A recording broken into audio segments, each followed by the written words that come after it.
Prosper log. Show date 150130.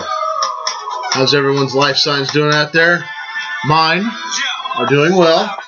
As you can tell, it's a Super Bowl show. That's it. This is it. This is the end of football season with the Super Bowl, also termed the Cheater Bowl. Which cheating team will win it? The way I look at it, everybody juices. So you can't call Seattle cheaters on that one. But not everybody videotapes defensive signals, and not everybody deflates the balls. So these guys got their honorable place right here on the Prosper Wall of Fame, or in their case, the Wall of Shame. Anyway, Super Bowl Sunday. Rooting for Seattle, as you can tell. This week's entry, you're gonna love this. You're gonna love this, Seattle fans.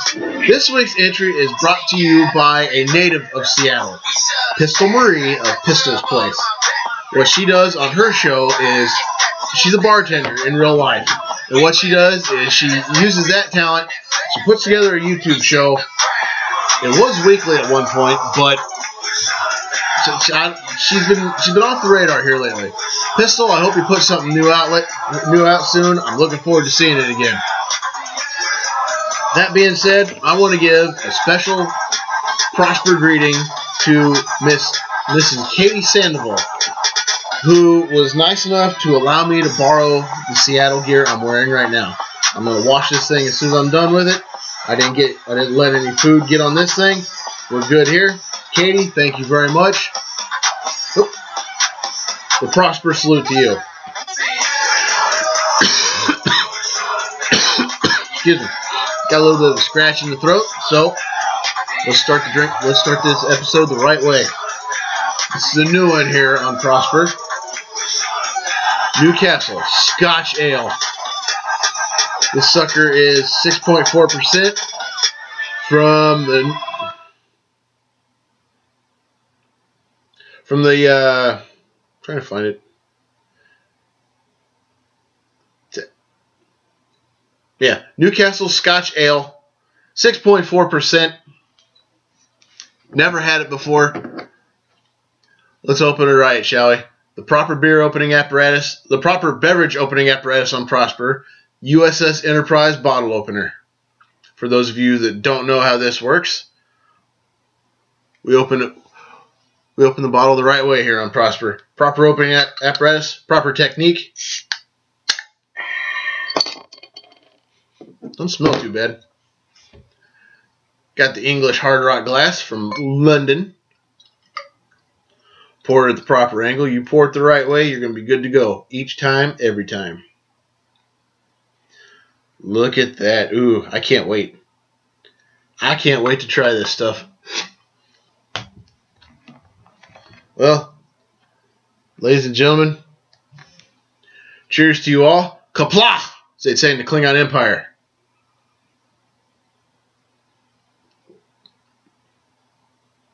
That's good. Ooh, that's good. That's good. That's good. I love it.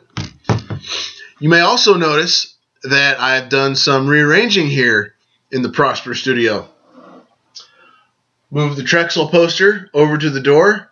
That Trexel poster has been here since my first episode, show date 140712. What you may not know, recent acquisition. Yes, that is the United Federation of Planets symbol. Yes, that is hanging proudly on my wall. That was done by a little company known as Spray Art Eden here at Earth Station, Okinawa. The thing looks awesome. To you, sir, the Prosper salute to you. And I drink. All right. I've wasted enough time. Let's get to the birthdays. Got to pick this thing up and start going the way we should be. Started off with the birthdays. First one from the 26th of January. I knew this. I've known this gal all my life. The one and only Andrea Chenoweth. Sister of my dear brother, Josh Chenoweth. So I guess that makes her my sister. Andrea, how's life treating you? Hope things are going well for you living in Florida. God's waiting room. Are you still in Florida? I think you are. Andrea, I hope you had a happy birthday. I drink to you, my dear. All right, next on the list. Gal I actually met on vacation back in 2013 when I went to Yeehaw, Texas to have a little sabbatical with Josh of the Love Dr. Baker. Niki Fortier. Niki, sunshine, how's life treating you? Hope things are going well for you. See where Wally took him another trip. You got to stop traveling. I want to meet him someday. Niki, to you, happy birthday. I drink to you. Next on the list, from the 29th, I actually knew this gal in jolly old England, Michelle Clemish. She's a wonderful people person. Michelle, how you doing? Hope you had a good birthday. I'm not buying you Super Bowl tickets. I'm sorry. I don't believe in spending that much. And I've actually got a little ditty I'm going to talk about later here when I get to the actual football segment. Michelle, happy belated birthday. I drink to you, my dear. Next on the list, from today actually, Miss Jennifer Burton. Now, I have yet to meet her in person, but she's an engineering officer. Engineering officer, Commander Burton. Commander, hope you had a happy birthday. Hope life's treating you well. The prosperous salute to you, my dear. And let us drink. Oh, that's good beer.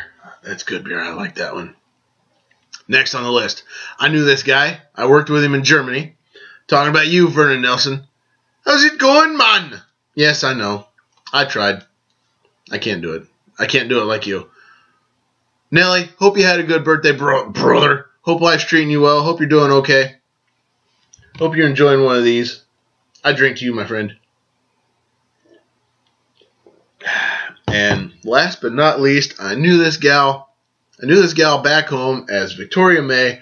Victoria Lewis, Victoria, I've lost touch with you. I'm sorry. I did not mean for it to happen, but you know how it goes.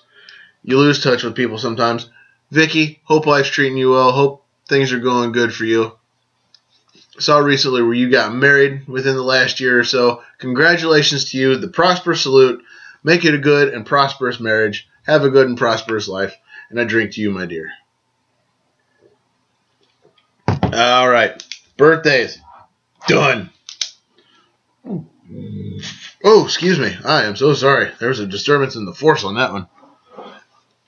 All right. Let's move on to some additional greetings, shall we? These next 4 people are people that I have either met through a friend or I know them personally. They are Seahawks fans. They are doing the same thing that I'm doing. They are hoping the Patriots choke like they usually do in the playoffs, but haven't recently. Michelle Nix, haven't met you in person yet. Know you through Josh. Michelle she's actually the person that gave me most of the format for this show. She gave me the name. She gave me how to date it and everything. I love this gal to death. I want to meet you in person someday. Michelle, let's drink. Go Seahawks. Normally wouldn't say that. I'm a Colts fan. I'm a Colts fan by nature, but the Colts aren't in it. So, rooting for the next best team, I suppose. Sarah Freilich, know her here. Sarah, how's it going? You're doing what I'm going to be doing. Rooting for the Hawks this week. Sarah, let's make it happen. Natascha Weinman-Smith. Tasha Fabulous. Excuse me. T-Fab. Knew her in England. Worked at the bank. First month there. Introduced myself as Sweet Lovins. Natasha. Just like you, rooting for the Hawks. Let's do this. I love you, girl. I miss you, girl. Let's drink. Ooh, that was nice. And last but not least, gal I know here, who's a Seahawks fan, Tessa Hansgar. Tess, how's it going? Hope life's treating you well. Looking forward to working with you soon down in our neck of the woods. Looking forward to seeing you. Looking forward to seeing you again. hopefully kicking your butt at Trivia Crack. Let's do this. Go Hawks. All right.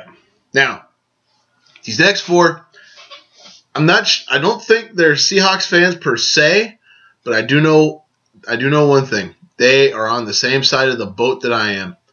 They are going for not the Patriots, not the cheaters. Heather King, newer as Heather Hetzner. How you doing, sunshine? Saw where you get ready to do a pinup shoot. Go, girl. Go get it. Go for it, girl. Prosper salute to you. Let's drink. Oh, excuse me. Woo. Devoid of life is the brain cells of a Sequest fan. Good thing I've got reinforcements. Ooh, this looks good. Big Eddy Cherry Doppelschwarz. This sucker looked good. 8.5%. I'm not going to be sober by the time this one's over with. Proper opening apparatus. Proper technique. Here we go. Come on, get on there. Ooh, that one smells weird. Pour it the right way. You're in good shape. Ooh, good color. I might like this thing. Oh, excuse me. Ooh, I'm sorry.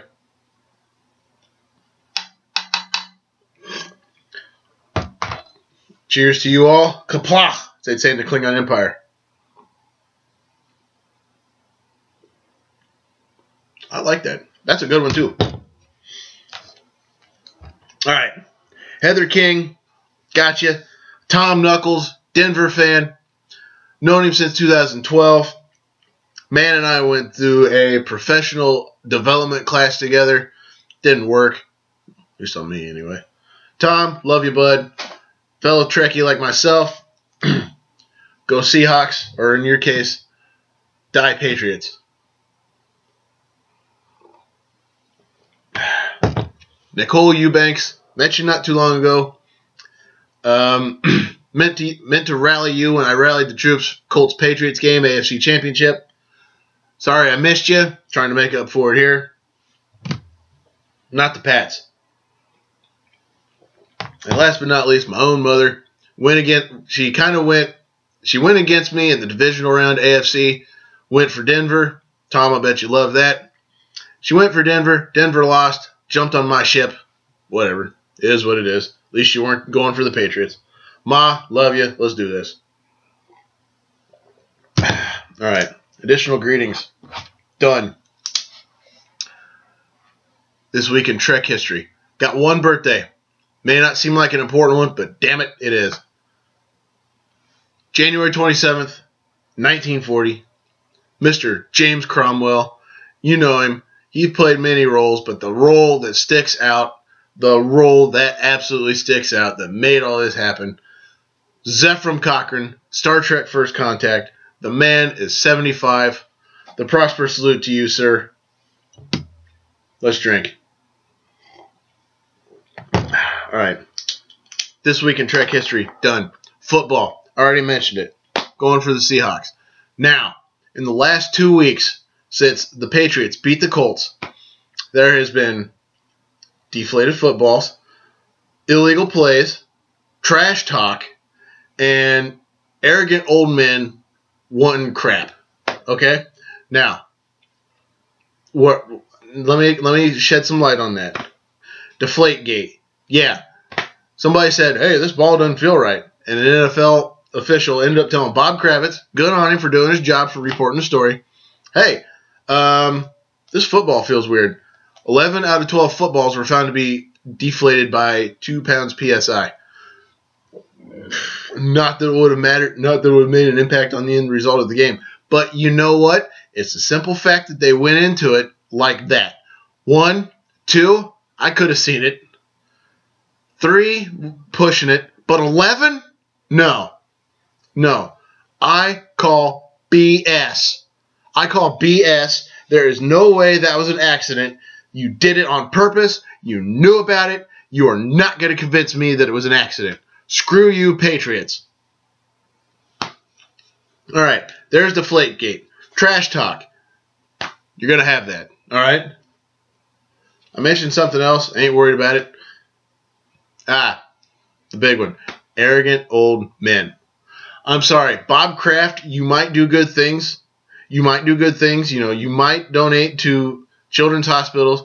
You might recognize veterans of our country. But you know what? You demand an apology from the NFL should Belichick and Crybrady be exonerated. You know what? The NFL is doing its frickin' job, and it's investigating something that was brought to light, and they actually found something. No. You want an apology from the NFL for doing their job? Okay. Here's an apology. I'm going to apologize to Belichick and Crybrady because they got caught again cheating. I'm going to apologize to you because I'm doing my job, doing what I'm supposed to do. Mr. Kraft, I'm sorry you're an arrogant old fart that demands an apology for somebody doing their job. No.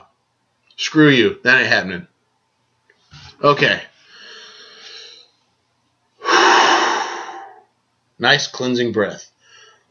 Let us get off the subject.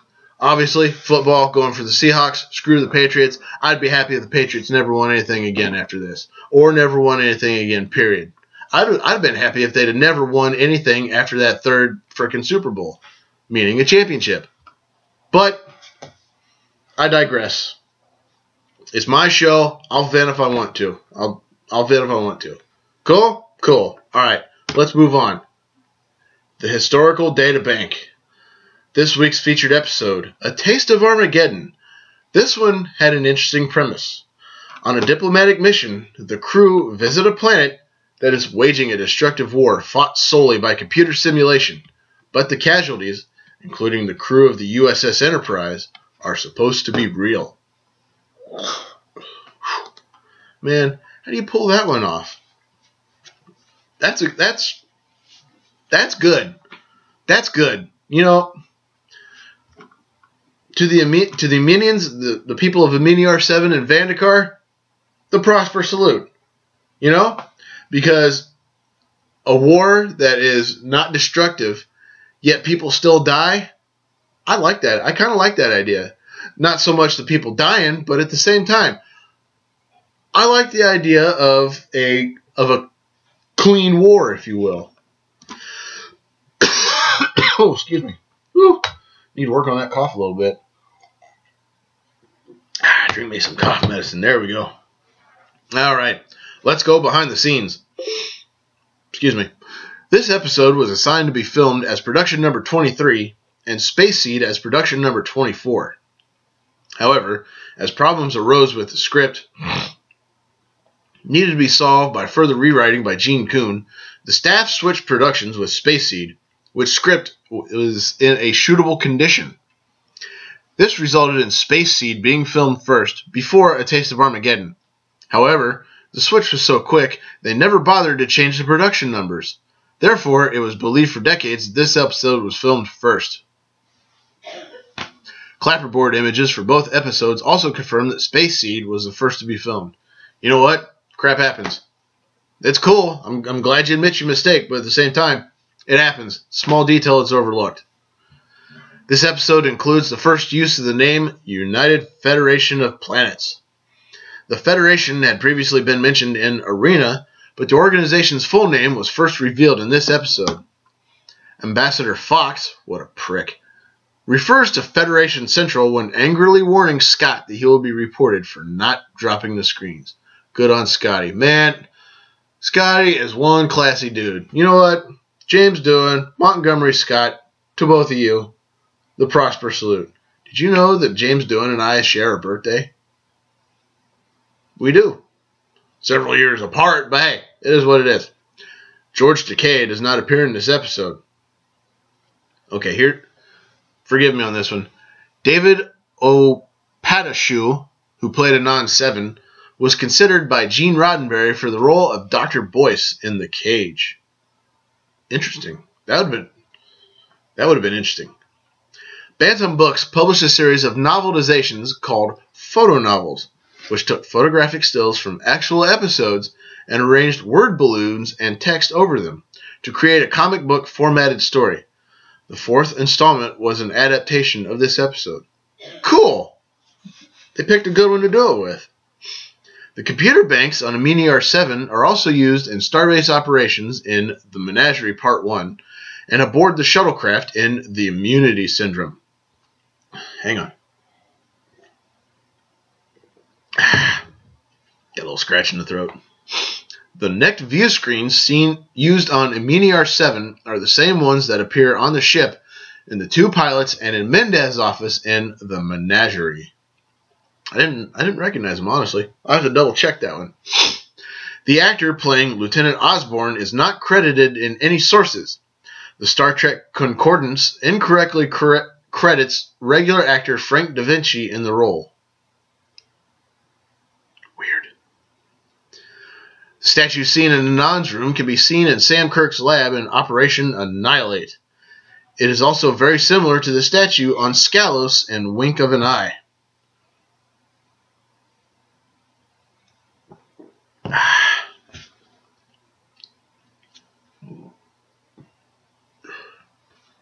Excuse me. Another beautiful matte painting was created for this episode by Albert Whitlock. Unfortunately, it is the last painting in the series into which live actors were inserted. The matte of the Aminiar City was reused as the backdrop of Scalos in the third season episode Wink of an Eye. Excuse me. Whew, I'm sorry. I'm sorry, folks. When Maya 3 escorts the landing party from the beam down area to the council chamber, the transition of scenes is conveyed not through a cut or a dissolve, but through a wipe. The only time such an effect was used in the original series. I'm going to have to double check that. I don't remember seeing that.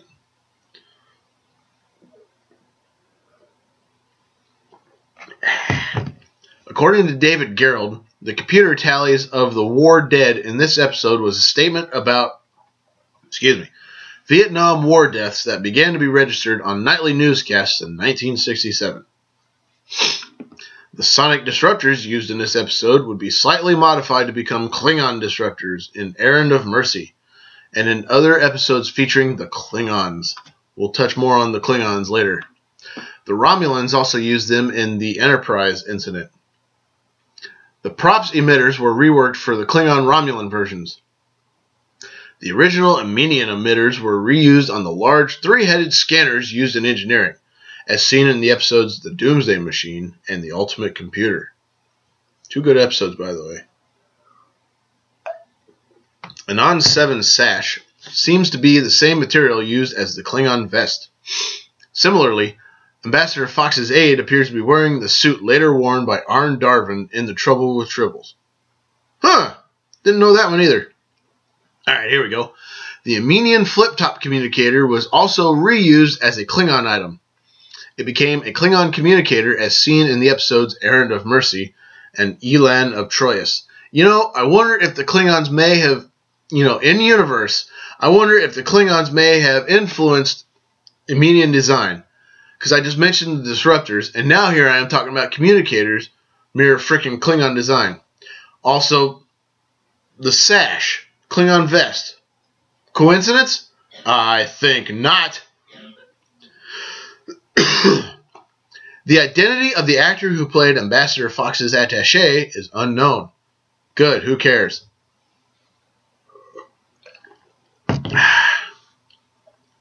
Also unknown is how Fox and his attaché beam down to the planet's surface at the beginning of Act 4, while the Enterprise is still fully shielded. I haven't thought about that one. If I remember right, Scotty orders the Enterprise out of the planet's disruptor range, but still within the ship's transporter range, making it possible for Scott to drop shields and beam down the landing party. I don't know. Conjecture. Nothing was said. I haven't seen anywhere else. This episode's actually kind of fuzzy to me. I usually watch them before I do a show, but I didn't get to this time. I was in a hurry, I suppose. Whatever. This episode, The Naked Time, and This Side of Paradise begin and end with the same shot of the Enterprise. Really? Excuse me. Spock mentions the telepathic capabilities found among Vulcanians. Excuse me. In Mudd's Women, Harry Mudd refers to Spock as part Vulcanian. Spock also uses the term Vulcanian in Court Martial. Later episodes identify them merely as Vulcans. Good. Glad they cleaned it up, simplified it. The first woman and man who entered the disintegration machine and died can later be seen standing in the corridor near it as Kirk and Spock blast it with disruptors. Was the editor not paying attention? As a lieutenant, here you go. Something about one of my heroes here. As a lieutenant in the Royal Canadian Artillery, James Doohan was threatened with court-martial for saying, "No, sir, I will not," to a visiting colonel when he realized a training exercise order would entail blowing the heads off of his own men. Fortunately, his immediate superiors backed him up and, like his fictional character, he was originally promoted to captain. Captain Montgomery Scott. I love him. I really do. I think he's one of my favorite Star Trek characters. He's definitely one of my favorites from the original series. And finally, in the film Star Trek Generations, though not heard on screen, the name of the Lacoul's counterpart was the SS Robert Fox, named for Ambassador Robert Fox from this episode. What a jerk. He acts like a jerk like that to Scotty and the crew of the Enterprise that he gets a ship named after him. Well, you know, if somebody is able to negotiate a peace between two warring civilizations like that, they deserve a ship named after them, at least. I don't know. All right, let me consume the rest of this beverage.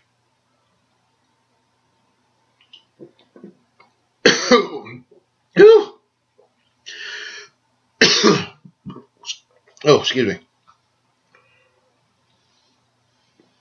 And about went down the wrong tube. Devoid of life is the brain cells of the average Sequest fan. Gentlemen and ladies, it's time for me to make like the Enterprise and depart. So everybody take care. Have an awesome night or day. Don't do anything I wouldn't do. If you do, name it after me. Don't drink and drive because you might spill your drink. More importantly, you might kill yourself or someone else. And drinking and driving is dumber than being a Sequest fan. And what's worse than that is for rooting for cheating crybabies like Tom. Hey, Bill, are these balls deflated enough? You got that ball boy paid off? Brady, men slapping women, racism, animal abuse, fake friends, people who welch on bets, or anyone who is a member of, supports, and defends the Westboro Baptist Church. Things like that are highly illogical, and I will not make time for them. Ladies and gentlemen, it has been a pleasure, as always. And to everyone, live long and prosper.